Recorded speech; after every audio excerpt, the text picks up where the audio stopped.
ಹೈಕೀಸಿ ಸಹಯೋಗದ ಗುಡಿಯ ನೋಡಿರಣ್ಣ ಕಾರ್ಯಕ್ರಮಕ್ಕೆ ಸ್ವಾಗತ. ನಾನು ಪ್ರತಿಮಾ ಭಟ್. ಪ್ರತಿ ವಾರವೂ ಒಂದು ಊರು, ಅಲ್ಲಿನ ಪ್ರಸಿದ್ಧವಾದಂತಹ ದೇಗುಲ, ಆ ದೇಗುಲದ ಬಗ್ಗೆ ನಿಮಗೆ ಗೊತ್ತಿರದಂತಹ ವಿಶೇಷವಾದ ಮಾಹಿತಿಯನ್ನ ನಿಮ್ಮ ಮುಂದಿಡೋದೇ ಗುಡಿಯ ನೋಡಿರಣ್ಣ ಕಾರ್ಯಕ್ರಮದ ವಿಶೇಷತೆ. ಈ ವಾರ ಸಾಂಸ್ಕೃತಿಕ ನಗರಿ ಮೈಸೂರಿಗೆ ಹೋಗ್ತಾ ಇದ್ದೀವಿ. ಮೈಸೂರಿನ ಒಂಟಿಕೊಪ್ಪಲ ದೇಗುಲದ ದರ್ಶನವನ್ನ ಮಾಡಿಸಲಿಕ್ಕೆ ಬನ್ನಿ, ದೇಗುಲದೆಡೆ ಪಯಣ ಬೆಳೆಸೋಣ.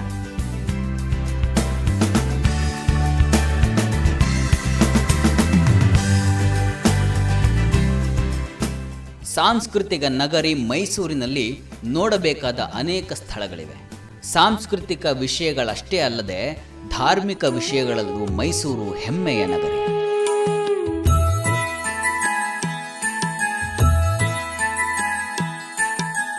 ಇಲ್ಲಿನ ಒಂದು ಪ್ರಸಿದ್ಧ ದೇವಾಲಯ ಯೋಗ ನರಸಿಂಹಸ್ವಾಮಿ ದೇವಾಲಯ. ಅದರ ಸನಿಹದಲ್ಲೇ ಒಂಟಿಕೊಪ್ಪದ ವೆಂಕಟೇಶ್ವರ ದೇವಾಲಯವೂ ಇದೆ. ಈ ಎರಡೂ ಸನ್ನಿಧಿಗಳ ದರ್ಶನ ಇಂದಿನ ಸಂಚಿಕೆಯಲ್ಲಿ.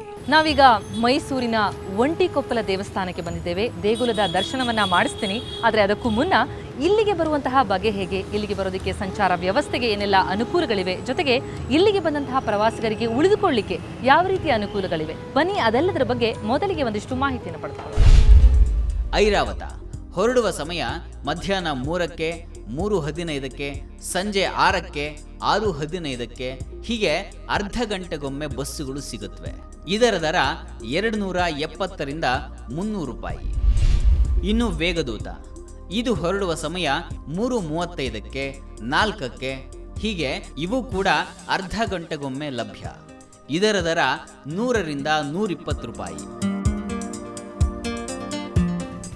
ಮೈಸೂರಿನಲ್ಲಿ ಉಳಿದುಕೊಳ್ಳಲು ಅನೇಕ ಲಾಡ್ಜ್ ಫೆಸಿಲಿಟಿಗಳಿವೆ. ಈ ದೇವಾಲಯಗಳಿಗೆ ಹತ್ತಿರದಲ್ಲಿ ಸುಹಾಸಿನಿ ಪ್ಯಾಲೇಸ್ ಇದೆ. ಸುಸಜ್ಜಿತ ವ್ಯವಸ್ಥೆ ಹೊಂದಿರುವ ಈ ಲಾಡ್ಜ್ನಲ್ಲಿ 200ರಿಂದ 1200ರವರೆಗೂ ರೂಮ್ ದರಗಳಿವೆ. ಡಿಲಕ್ಸ್ ಹಾಗೂ AC ಒಳಗೊಂಡಂತೆ ಎಲ್ಲ ವ್ಯವಸ್ಥೆಗಳು ಇಲ್ಲಿವೆ. ಇದು ಮೈಸೂರಿನ ಪ್ರಸಿದ್ಧವಾದಂತಹ ದೇವಸ್ಥಾನ. ಒಂಟಿಕೊಪ್ಪಲ ದೇಗುಲ ಅಂತಲೇ ಪ್ರಸಿದ್ಧವಾಗಿರುವಂತಹ ಲಕ್ಷ್ಮೀ ವೆಂಕಟರಮಣ ಸ್ವಾಮಿಯ ಈ ದೇಗುಲವನ್ನು ಸ್ಥಾಪಿಸಿದಂಥವರು ಇಲ್ಲಿರುವಂತಹ ಈ BS ಚಿಕ್ಕಣ್ಣದಾಸರು.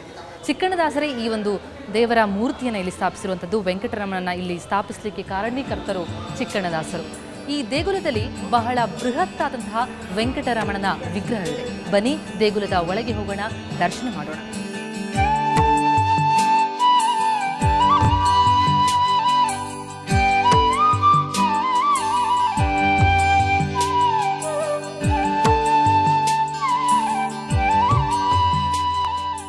ವೆಂಕಟ ಅಂದರೆ ಕಷ್ಟಗಳನ್ನು ಪರಿಹರಿಸುವಾತ ಅಂತ. ಕಷ್ಟಗಳನ್ನು ಪರಿಹರಿಸಿಕೊಳ್ಳೋದಕ್ಕೆ ಭಕ್ತಾದಿಗಳು ಇಲ್ಲಿಗೆ ಬರುತ್ತಾರೆ. ಇಲ್ಲಿನ ದೇವಮೂರ್ತಿ ಅತ್ಯಂತ ಆಕರ್ಷಣೀಯ. ಕಲಿಯುಗದ ಪ್ರತ್ಯಕ್ಷ ದೈವ ಶ್ರೀಶ ಕರುಣಾಳು ಶ್ರೀ ವೆಂಕಟೇಶ. ಕಲಿಯುಗದ ಪ್ರತ್ಯಕ್ಷ ದೈವ ಶ್ರೀಶ ಕರುಣಾಳು ಶ್ರೀ ವೆಂಕಟೇಶ. ಧನ್ಯನಾಗಿಗೆ ನಿಲ್ದು ನಿನ್ನನು ತೀಸಲು, ಧನ್ಯನಾಗಿಗೆ ನಿಲ್ದು ನಿನ್ನನು ತೀಸಲು, ಗೋವಿಂದ ಬಾಲಾಜಿ ಹೇ ಶ್ರೀನಿವಾಸ, ಗೋವಿಂದ ಬಾಲಾಜಿ ಹೇ ಶ್ರೀನಿವಾಸ. ಕಲಿಯುಗದ ಪ್ರತ್ಯಕ್ಷ ದೈವ ಶ್ರೀಶ ಕರುಣಾಳು ಶ್ರೀ ವೆಂಕಟೇಶ. ಬೇರೆ ಕಡೆ ಇದ್ದ ಈ ವಿಗ್ರಹವನ್ನ ಇಲ್ಲಿಗೆ ತಂದು ಪ್ರತಿಷ್ಠಾಪಿಸಿದ್ದರ ಹಿಂದೆ ಒಂದು ಕಥೆ ಇದೆ. ಪ್ರತಿಯೊಂದು ಸಂಸ್ಥೆಗೂ ಅದರದೇ ಆದ ಒಂದು ಚರಿತ್ರೆ ಯಾವಾಗಲೂ ಇರುತ್ತೆ. ಭಗವದ್ ರಾಮಾನುಜಾಚಾರ್ಯರು ಕರ್ನಾಟಕಕ್ಕೆ ಬಂದ ಮೇಲೆ ಮೇಲ್ಕೋಟೆ ಹತ್ತಿರ ಒಂದು ಜಾಗದಲ್ಲಿ ದೊಡ್ಡದೊಂದು ಕೆರೆ ಮಾಡಿ ಅಲ್ಲಿ ಅನೇಕ ದೇವಸ್ಥಾನಗಳನ್ನ ಕಟ್ಟೋಕ್ಕೆ ಮುಂಚಿತವಾಗಿ ಆ ತಿರುಮಲ ಸಾಗರ ಛತ್ರ ಅನ್ನೋ ಜಾಗದಲ್ಲಿ ಇದ್ದಂಥ ಮೂರ್ತಿ ಇದು. ಭಗವದ್ ರಾಮಾನುಜಾಚಾರ್ಯರು ಈ ಸ್ವಾಮಿಗೆ ಪೂಜೆ ಮಾಡ್ತಾಯಿದ್ರು ಅಂತ ಚರಿತ್ರೆ. ಸಂಪತ್ ಕೃಷ್ಣ ಜೋಯಿಸರು ಮಹಾರಾಜರಿಗೆ ಪುರೋಹಿತರಾಗಿದ್ದವರು. ಅರಮನೆಯೊಳಗೆ ಅವ್ರ ಮಾತು ಭಾಳ ತುಂಬ ಬೆಲೆ ಇತ್ತು. ಆದ್ದರಿಂದ ಅವ್ರನ್ನ ಕೇಳಿದಾಗ ಅವರು ಆವತ್ತಿನ ದಿವಾನರಾಗಿದ್ದವ್ರಿಗೆ ಹೇಳಿ, ದೇವಸ್ಥಾನ ಮಾರೋ ಹಾಗಿಲ್ಲ, ಕಾನೂನು ಪ್ರಕಾರವಾಗಿ. ಆದ್ದರಿಂದ ಬರೀ ವಿಗ್ರಹ ಮಾತ್ರ ನೋಡೋಕ್ಕಾಗಲ್ಲ ಅಂತ ಹೇಳಿ ಆ ವಿಗ್ರಹ ಮಾತ್ರ ಇವರಿಗೆ ವಿಕ್ರಯ ಮಾಡಿದ್ರು. ಅದಕ್ಕೆ ಓನರ್ ಆಗಿ ತಗೊಂಡು ಅಲ್ಲಿಂದ ಲಾರಿಯಿಂದ ತೊಗೊಂಬಂದ್ಬಿಟ್ರು ಈ ಮೂರ್ತಿನ. ರೌಂಡ್ ಅಬೌಟ್ 1935 ಅಲ್ಲಿಂದ ಈಚೆಗೆ ಈ ದೇವಸ್ಥಾನ ಇಲ್ಲಿರೋದು. ಹಾಗೆ ಈ ವೆಂಕಟೇಶ್ವರ ಮೂರ್ತಿ ಇಲ್ಲಿಗೆ ಬಂದು ನೆಲೆ ನಿಂತಿತು. ಅಂದಿನಿಂದ ಆಗಮೋಕ್ತ ರೀತಿಯಲ್ಲಿ ಪೂಜಾ ಕ್ರಮಗಳು ಜರುಗುತ್ತಿವೆ. ಅಷ್ಟೋತ್ತರ ಶತಂ ನಾಮ್ನಾಂ ವಿಷ್ಣೋರತುಲ ತೇಜಸಃ ಯಸ್ಯ ಶ್ರವಣ ಮಾತ್ರೇಣ ನರೋ ನಾರಾಯಣೋ ಭವೇತ್. ವಿಷ್ಣುರ್ವಿಷ್ಣುರ್ವಷಟ್ಕಾರೋ ದೇವದೇವೋ ವೃಷಾ ಕಪಿಃ. ದಾಮೋದರೋ ದೀನಬಂಧುರಾದಿದೇವೋದಿತೆ ಸ್ತುತಃ. ಪುಂಡರೀಕಃ ಪರಾನಂದಃ ಪರಮಾತ್ಮಾ ಪರಾತ್ಪರಃ. ಪರಶುಧಾರಿ ವಿಶ್ವಾತ್ಮಾ ಕೃಷ್ಣಃ ಕಲಿಮಲಾಪಹಃ. ಕೌಸ್ತುಭೋದ್ಭಾಸಿತೋ ರಸ್ಕೋ ನರೋ ನಾರಾಯಣೋ ಹರಿಃ. ಹರೋ ಹರಪ್ರಿಯಃ ಸ್ವಾಮಿ ವೈಕುಂಠೋ ವಿಶ್ವತೋ ಮುಖಃ. ಋಷಿಕೇಶೋ ಅಪ್ರಮೇಯಾತ್ಮ ವರಾಹೋ ಧರಣೀಧರಃ. ಧರ್ಮೇಶೋ ಧರಣೀನಾಥೋ ಧ್ಯೇಯ ಧರ್ಮಭೃತಾಂ ವರಃ. ಸಹಸ್ರಶೀರ್ಷ ಪುರುಷಃ ಸಹಸ್ರಾಕ್ಷಃ ಸಹಸ್ರಪಾತ್. ಸರ್ವಗಃ ಸರ್ವವಿತ್ಪರ್ವಃ ಶರಣ್ಯಃ ಸಾಧುವಲ್ಲಭಃ. ಕೌಸಲ್ಯಾನಂದನಃ ಶ್ರೀಮಾನ್ ರಕ್ಷಃ ಕುಲವಿನಾಶಕಃ. ಜಗತ್ಕರ್ತಾ ಜಗದ್ಧರ್ತಾ ಜಗಜ್ಜೇತಾ ಜನಾರ್ತಿಃ. ಜಾನಕೀವಲ್ಲಭೋ ದೇವೋ ಜಯರೂಪೋ ಜಲೇಶ್ವರಃ. ಕ್ಷೀರಾಬ್ಧಿವಾಸಿ ಕ್ಷೀರಾಬ್ಧಿತನಯಾ ವಲ್ಲಭಸ್ತಥಾ. ಶೇಷಸಾಯಿ ಪನ್ನಗಾರಿವಾಹನೋ ವಿಷ್ಠರಶ್ರವಾಃ. ಮಾಧವೋ ಮಧುರಾನಾಥೋ ಮುಕುಂದೋ ಮೋಹನಾಶನಃ. ದೈತ್ಯಾರಿಃ ಪುಂಡರೀಕಾಕ್ಷೋ ಯಚ್ಯುತೋ ಮಧುಸೂದನಃ.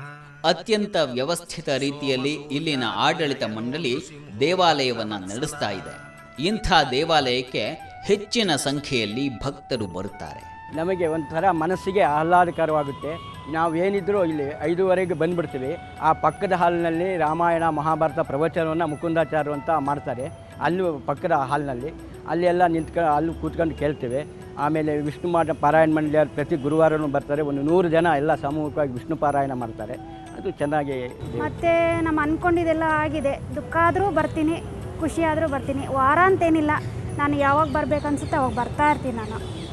ಮತ್ತು ತುಂಬ ಖುಷಿ ಆಗುತ್ತೆ ನನಗೆ. ಇಲ್ಲಿ ಬಾಲಾಜಿ ಬಿಟ್ಟರೆ ನಾನು ಇನ್ನೆಲ್ಲೂ ಹೋಗಲ್ಲ ಜಾಸ್ತಿ. ಮತ್ತು ನಾನು ಅಂದ್ಕೊಂಡಿದ್ದೆಲ್ಲ ಆಗಿದೆ. ಮನೆ ಆಗಿದೆ, ಮತ್ತು ಮಕ್ಕಳೆಲ್ಲ ಪರವಾಗಿಲ್ಲ ಓದ್ತಾ ಇದ್ದಾರೆ. ಹಸ್ಬೆಂಡ್ಗೂ ಒಳ್ಳೆ ಕೆಲಸ ಇದೆ. ಹಸ್ಬೆಂಡ್ಗೂ ತುಂಬ ಇಷ್ಟ ಆಗುತ್ತೆ. ಬಂದ ಭಕ್ತರ ಸಂಕಟವನ್ನು ತೊಡೆದು ಹಾಕಲು ಸ್ವಾಮಿ ಇಲ್ಲಿ ಸ್ಥಿರವಾಗಿ ನೆಲೆಸಿದ್ದಾನೆ. ನಮ್ಮ ತಂದೆಯವರಿಗೆ ಕನಸಾಗಿ ಈ ದೇವಸ್ಥಾನ ಜೀರ್ಣೋದ್ಧಾರ ಮಾಡುವಂಥ ದೇವರು ಕನಸು ಕೊಟ್ಟಿದ್ದರಿಂದ ಅಲ್ಲಿ ಹೋಗಿ ನೋಡಿ ತಿರುಮಲ ಸಾಗರ ಛತ್ರದಿಂದ ತಂದು ಇಲ್ಲಿ ದೇವ್ರನ್ನ ಪ್ರತಿಷ್ಠೆ ಮಾಡಿದ್ದು.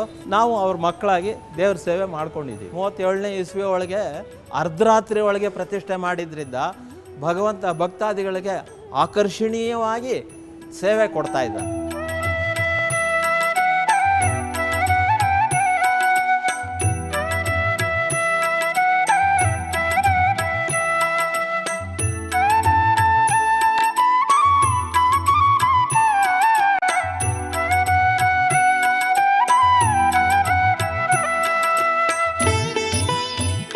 ಒಂಟಿಕೊಪ್ಪಲದ ಲಕ್ಷ್ಮೀ ವೆಂಕಟರಮಣನ ದರ್ಶನವನ್ನ ಮಾಡಿದ್ದಾಯಿತು.